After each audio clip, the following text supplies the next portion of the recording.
Minkejja li qed ikun affaċċjat minn pressjoni mid-deputati tiegħu stess għal mod kif il-Ministru Konrad Mizzi ta' konċessjoni ta' art f'San Ġiljan, il-Prim Ministru Joseph Muscat m'għamel l-ebda referenza għal dan.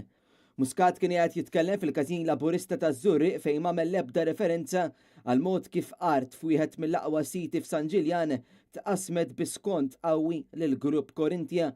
Mal-lum, id-deputati laburisti qalu li huma nkwetati dwar dan il-ftehim u li qed jagħmlu pressjoni biex l-affarijiet jinbidlu qabel jittieħed il-vot fil-Parlament.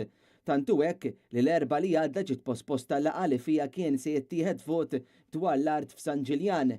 Art li ngħatat il dan il-grupp għal frazzjoni tal-valur propju tagħha wara negozjati li tmexxew mill-Ministru Konrad Mizzi.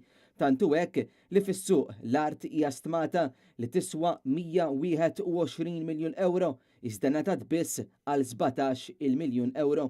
Ironikament fit-diskors tiegħu Joseph Muscat tkellem fit-tul dwar it-10 Year Challenge li saret popolari fuq il-medja soċjali biex qabbel kif qed tinbidel Malta.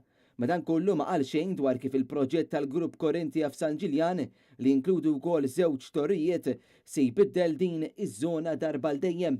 Intant ma xemma xejn lanqas fuq relazzjoni ħażina bejn Chris Fearn u Konrad Mizzi li ma sitwazzjoni waslet biex id-deputat Prim Ministru Chris Fearn jiddikjara li lest iwaqqaf il-kuntratt li firma l-Ministru Mizzi u li bih il-kumpanija Technoline ngħatat id-dritt esklusiv tal-procurement.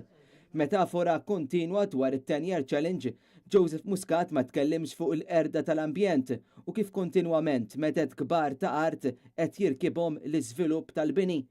B'ironija, Muscat qal li jirrikonoxxi li f'pajjiżna hawn il-faqar, dan b'differenza minn 10 snin ilu, madankollu ma qal xejn fuq se jagħmel biex il-fqir ma jibqax fqir, biex dawk li issa saru bla saqa fuq rashom issa jkollhom fejn joqogħdu.